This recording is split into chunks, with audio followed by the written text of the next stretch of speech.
નમસ્કાર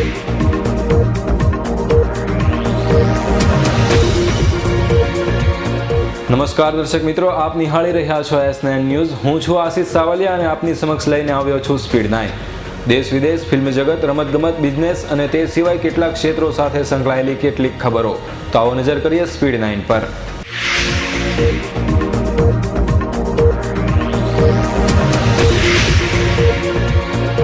અભિનેત્રી રેખા ચાલુ ચોમાસા સત્રમાં પ્રથમ વખત રહ્યા હાજર। જો આ સત્ર લંબાવવામાં આવ્યું ના હોત તો આ સત્રમાં તેમની ગેરહાજરી થઈ ગઈ હોત। કોંગ્રેસના મહામંત્રી અને પ્રદેશ કોંગ્રેસના ઉપાધ્યક્ષ લક્ષ્મણસિંહે IAS કે ખેરને આપી ધમકી કે કોંગ્રેસની સરકાર બનતા જ તેમને એટલા પરેશાન કરવામાં આવશે કે તેઓ ખોટું કામ કરવાનું ભૂલી જશે। 2006ના મુંબઈ ટ્રેન બ્લાસ્ટના આરોપી દ્વારા દાખલ કરવામાં આવેલી એક RTIની અરજીના પગલે જેલોમાં કાચા કામના કેદીઓના બંધારણીય અધિકારોના વૈધક સવાલો આવ્યા પ્રકાશમાં। જેલમાં રહેલા કાચા કામના કેદીને માહિતી મેળવવાનો અધિકાર અને શિક્ષણ પ્રાપ્ત કરવાનો અધિકાર ઉપલબ્ધ છે કે કેમ અને આ અધિકાર કેટલી હદે ઉપલબ્ધ છે તે મુદ્દો દિલ્હી હાઈકોર્ટે લીધો હાથમાં। ગોવા પોલીસે પણજીના એક ડાન્સ બારમાં પાડ્યા દરોડા। ઉત્તર પ્રદેશના સપાના ધારાસભ્ય મહેન્દ્રસિંહ સહિત 6 વ્યક્તિની ધરપકડ। 6 કોલગર્લને કરવામાં આવી મુક્ત। રાજ્યમાં MBA અને MCAમાં પ્રવેશ મેળવવા માટે સિમેન્ટની પરીક્ષા ન આપનાર વિદ્યાર્થીઓને પ્રવેશ આપવા હાઈકોર્ટનો આદેશ। રાજ્યમાં 8000 જેટલી જગ્યાઓ ખાલી રહેવાથી ખાનગી કોલેજોએ પ્રવેશ આપવા મંજૂરી માંગતી હાઈકોર્ટમાં જાહેર હિતની દાખલ કરવામાં આવી હતી રિપિટિશન। આ રિપિટિશન પર રાજ્ય સરકારે વ્યક્ત કર્યો હતો વિરોધ। ડોલર સામે રૂપિયાની સતત ગગડતી કિંમત માટે કેન્દ્રીય નાણામંત્રી P ચિદમ્બરમે વર્ષ 2008માં કેન્દ્રની UPA સરકાર દ્વારા લેવાયેલા નિર્ણયોને ગણાવાયા જવાબદાર। જોકે તેમણે રૂપિયાનું પુનઃ તેનું સ્તર પાછું મેળવી લેશે તેવી આશા પણ વ્યક્ત કરી। સ્પેનથી અમદાવાદ આવેલી આલ્બા વિન્સેન્ટ મુંબઈમાં યોજાનાર સૌથી મોટા મટકી ફોડ ઉત્સવમાં જોડાયા। આ ગર્લની સાથે સાથે 200 જેટલા સ્પેનના અન્ય મટકી ફોડ રસિકોએ પણ ગોવિંદા ઉત્સવમાં ભાગ લીધો। પતિ પત્ની વચ્ચે છૂટાછેડા થાય તે સમયે પતિની અચળ સંપત્તિમાં પત્ની અને બાળકોને અધિકાર અપાવનાર વિવાહ વિધ બિલને રાજ્યસભામાં સર્વાનુમતે મળી મંજૂરી।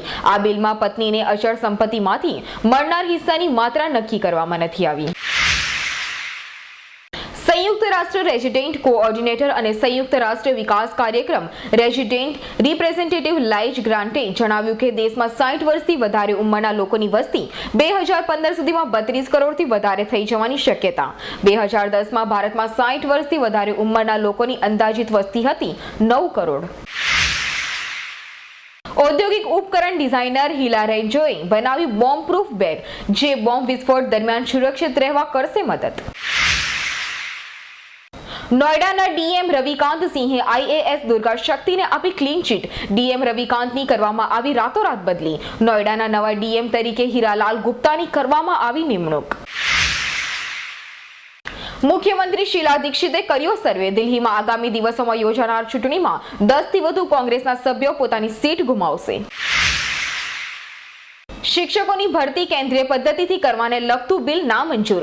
ગુજરાત શાળા સેવા આયોગ વિધેયક 2013ના રાજ્યપાલ ડોક્ટર કમલા બેનીવાલે આ બિલને પુનઃવિચારણા માટે ગુજરાત સરકારને મોકલ્યું પરત। જૂનાગઢના તળેટી વિસ્તારમાં આવેલા ભવનાથ મહાદેવ મંદિરના મહંતને ત્યાંથી કાઢી પોતાને મહંત થવાની ઘેલછા ધરાવતા સેવકની હકાલપટ્ટી। સેવકે મહંત વિરુદ્ધ જિલ્લા કલેક્ટરને કરી હતી અરજી।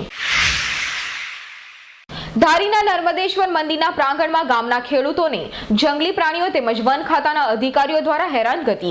આડોડાઈને લઈને ભારતીય કિસાન સંઘની યોજાઈ મહાસભા, જેમાં ખેડૂતોએ આ પ્રશ્નનો હલ નહીં કરાય તો જલદ આંદોલનની આપી ચીમકી। Sports authority of Gujarat Gandhinagar દ્વારા ચાલુ વર્ષે 2013-14માં સુરેન્દ્રનગર જિલ્લાના તરણેતર ખાતે યોજાનાર લોકમેળા દરમિયાન 10મા ગ્રામીણ ઓલિમ્પિક સ્પર્ધાનું કર્યું આયોજન। જેમાં ભાઈઓ માટે ટૂંકી દોડ, લાંબી કૂદ, ગોળા ફેંક, વોલીબોલ, કબડ્ડી, લંગડી, માટલા દોડ વગેરે જેવી પરંપરાગત રમતોનો કરાશે સમાવેશ।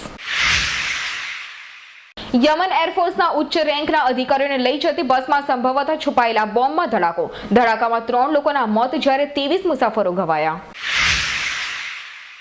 સિરિયામાં રાજધાની દમાસ્કસની નજીક રાસાયણિક હુમલા બાદ અન્નજળની ઊભી થઈ સમસ્યા. ત્યાંના લોકોને ભય છે કે અનાજ, શાકભાજી, ફળફૂલ અને દૂધ પાણી જો લઈ રહ્યા છે તે સુરક્ષિત નથી. બ્રિટનના 400 થી વધુ કંપનીના માલિક એવા જાણીતા અબજોપતિ રિચર્ડ બ્રેન્સને હમણાં જ અમેરિકાના એક શહેરમાં રેસ્ટોરન્ટની મુલાકાત વખતે $214 બિલ સામે $5000 આપી ટીપ. થોડા દિવસ પહેલા બ્રેન્સન બિઝનેસને લગતા કામે અમેરિકાના યુહાટ સ્ટેટમાં આવેલા ઓગડેન નામના શહેરમાં આવ્યા હતા. વોકેથોન અને ફૂટબોલ સ્પર્ધા જેવા અને સ્પોર્ટ કાર્યક્રમનું ભારતના મહાન હોકીવીર ધ્યાનચંદની જન્મજયંતિના માનમાં રાષ્ટ્રીય સ્પોર્ટ્સ દિવસની 29 ઓગસ્ટે દેશભરમાં ઉજવણી. સ્પોર્ટ્સમાં જાગૃતિ લાવવાના પ્રયાસ રૂપે સરકારે દેશભરમાં સ્પોર્ટ્સ કાર્યક્રમને કર્યા માન્ય.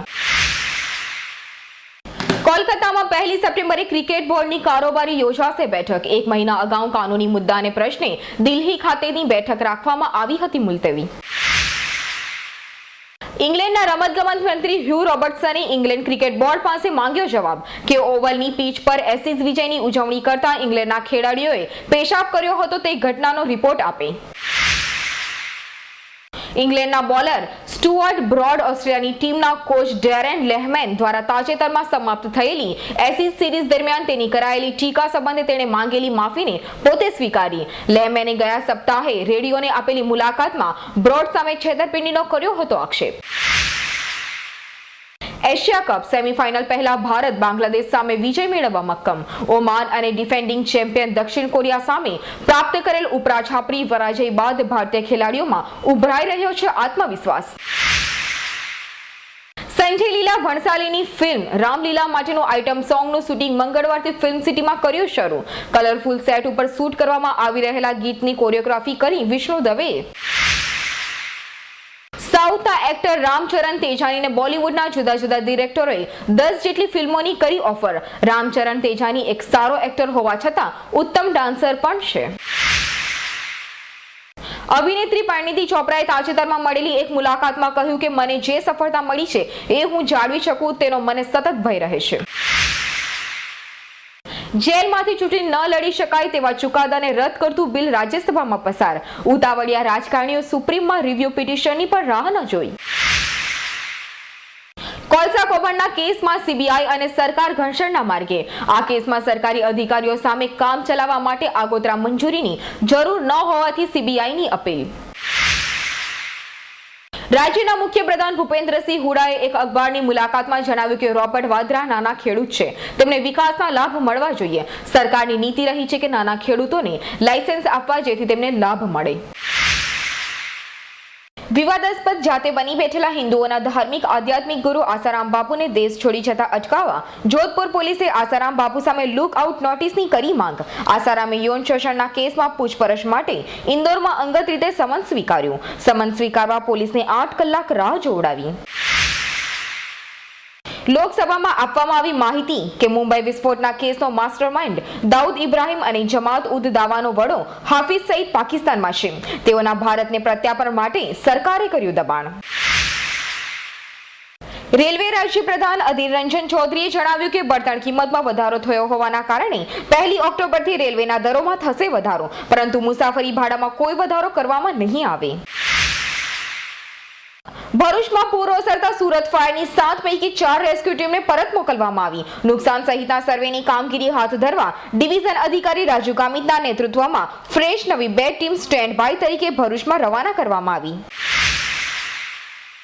અભિનેતા ઓમ પુરી વિરુદ્ધ વર્સોવા પોલીસ સ્ટેશનમાં પત્ની નંદિતાએ ઠાલવેલા આક્રોશની સત્યતા તપાસવા પોલીસે કાર્યવાહી આરંભી. પોલીસ અધિકારીએ જણાવ્યું છે કે નંદિતા પુરીએ પોતાના નિવેદનમાં કહ્યું છે કે તેના પતિએ તેણીને લાકડીથી ફટકારી હતી. પોપ સ્ટાર મેડોના સૌથી વધુ કમાણી કરતી કલાકાર. 1 વર્ષના ગાળામાં લગભગ $12.5 કરોડ એટલે કે ₹817 કરોડની સૌથી વધુ કમાણી કરીને ટીવી એન્કર ઓપ્રા વિન્ફ્રી અને ફિલ્મકાર સ્ટીવન સ્પીલબર્ગને મૂકી દીધા પાછળ. સુપ્રીમ કોર્ટનો નિર્ણય. બળાત્કાર કે ભોગ બનનાર વ્યક્તિ અને અપરાધ કરનાર વચ્ચે સમાધાન એ દોષિતને ઓછી સજા કરવા માટેની ભૂમિકા બની શકે નહીં, કારણ કે આ પ્રવાહ સપ્રમાણ સજાની જરૂરિયાત પ્રત્યે અસંવેદનશીલતાનું કરે છે પ્રદર્શન.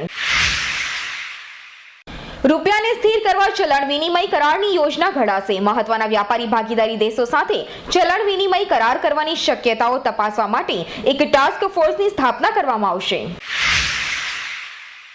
એમ્બ્યુલન્સ સંબંધિત ટિપ્પણીઓ અંગે મોદી ઉપર કોંગ્રેસના પ્રહારો. નેતાઓના સ્વાસ્થ્ય આરોગ્ય અંગે રાજકારણ થવું જોઈએ નહીં. નરેન્દ્ર મોદીએ સોનિયા ગાંધીને એમ્બ્યુલન્સમાં લઈ જવા માટે કર્યું હતું ટ્વીટ. સોનિયા ગાંધીએ હોસ્પિટલમાં પણ ખાદ્ય અન્ન ખરડા અંગે પૂછપરછ ચાલુ રાખી હતી. જે લોકોએ ખરડા અંગેની કાર્યવાહી નિકટથી નિહાળી હતી તેમનું માનવામાં આવે તો સોનિયા ગાંધી ઘણા તણાવમાં હતા. ઓડિશાના કોરાપુટ જિલ્લામાં નક્સલવાદીઓએ ઇમ્પ્રોવાઇઝ્ડ એક્સપ્લોઝિવ ડિવાઇસ થકી કર્યો બોમ્બ ધડાકો. હુમલામાં 4 બીએસએફના જવાનોના મોત અને 2 જવાન થયા ઘાયલ. મકાઈ અને સોયાબીન ઉત્પાદન અંદાજે નબળો આવતા ભાવમાં 4% ઉછાળો. મુંબઈના એક એગ્રી એનાલિસ્ટે જણાવ્યું કે સીબીઓટી મકાઈના ભાવ સોમવારના રોજ ગેપથી વધીને ખુલ્યા પછી ભાવે $4.93 લક્ષ્યાંક સાથે $4.89ની ટેકનિકલ ઊંચાઈ વટાવી દીધી. રોકાણકારોની રોકાણ કરવાની માંગણીઓનો માર્ગ સુધારવાના પ્રયાસમાં સરકારે ઉર્જા અને અન્ય આંતરમાળખાકીય ક્ષેત્રોમાં ₹1.83 લાખ કરોડની કિંમતના 36 પ્રોજેક્ટની સરકારે આપી મંજૂરી. ઉર્જા ક્ષેત્રમાં 18, માર્ગ, રેલવે, પેટ્રોલિયમ, કુદરતી વાયુ ક્ષેત્રમાં અન્ય 18 યોજનાની મંજૂરી.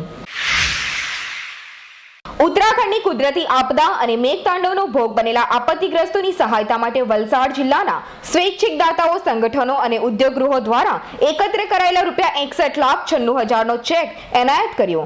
જિલ્લાના સખાવતીઓ અને નાગરિકોને દુઃખી પીડિતોને વહારે જવાની ભાવનાને બિરદાવી હતી.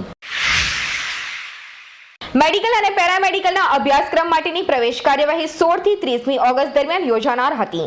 જો કે મંગળવારના રોજ કાર્યવાહી દરમિયાન બાકી રહેતી તમામ બેઠકો ભરાઈ જતા પ્રવેશ પ્રક્રિયા કરવામાં આવી બંધ. તમામ બેઠકો પૈકીની 5,817 બેઠકો ભરાઈ. ગુજરાત ઓસ્ટ્રેલિયા વચ્ચે દ્વિપક્ષી સંબંધો વિકસાવવાની દિશામાં ક્વીન્સલેન્ડના ડેપ્યુટી પ્રીમિયર જેફ સિનીએ મુખ્યમંત્રી નરેન્દ્ર મોદી સાથે કરી મુલાકાત. પરસ્પર સહભાગીતા અંગે કર્યો હતો પરામર્શ. અમદાવાદ ડિવિઝનના રેલવે ફાટક નંબર 307 3 દિવસ બંધ રહેશે. GIDC railway overbridge, Vatva station તથા કેડિલા બ્રિજ પર કરવામાં આવ્યું ટ્રાફિકનું ડાયવર્ઝન. યુએસ ઓપનની ફેડરર મેચમાં વરસાદ પડતા રોજર ફેડરરની મેચ અટકી. અન્ય મેચમાં રાફેલ નાદાલ અને સેરેના વિલિયમ્સ અપેક્ષા મુજબ બીજા રાઉન્ડમાં પહોંચ્યા. કેટરીના કૈફે તેની બહેનના લગ્નમાં સલમાન ખાન અને રણવીર કપૂરને આમંત્રણ ન આપ્યું. સુરતના સોંદલા ખાડામાં શંકાસ્પદ ડેન્ગ્યુના 7 કેસો પૈકી 4 રિપોર્ટ પોઝિટિવ આવતા આરોગ્ય તંત્ર ઊંઘતું ઝડપાયું. ઓલપાડના ધારાસભ્ય સહિત આરોગ્ય વિભાગની ટીમે સોંદલા ખાડા ગામમાં સર્વેની કામગીરી હાથ ધરી. સોનાના ભાવ આસમાને પહોંચ્યા. ડોલરની સામે રૂપિયો વધુ તૂટતા સોનાના ભાવ 34,000 પર પહોંચ્યા. વડોદરામાં 2 બિલ્ડિંગો ધરાશાયી થતા 7ના મોત, 10 થી વધુને બચાવાયા. સવારે 4:40 બિલ્ડિંગ પડ્યો, જેમાં 35 થી વધુ લોકો ફસાયા હોવાની આશંકા. રૂપિયો ઐતિહાસિક નીચી સપાટીએ. રૂપિયો ડોલર સામે 38ની નીચી સપાટીએ પહોંચ્યો. શેર બજાર અને રૂપિયામાં ઘટાડોનો સિલસિલો બુધવારે પણ યથાવત. તો દર્શક મિત્રો, આ હતી અમારી ખાસ રજૂઆત સ્પીડ 9. આવી જ ખબરો સાથે ફરી મળીશું. ત્યાં સુધી રજા આપશો. નમસ્કાર.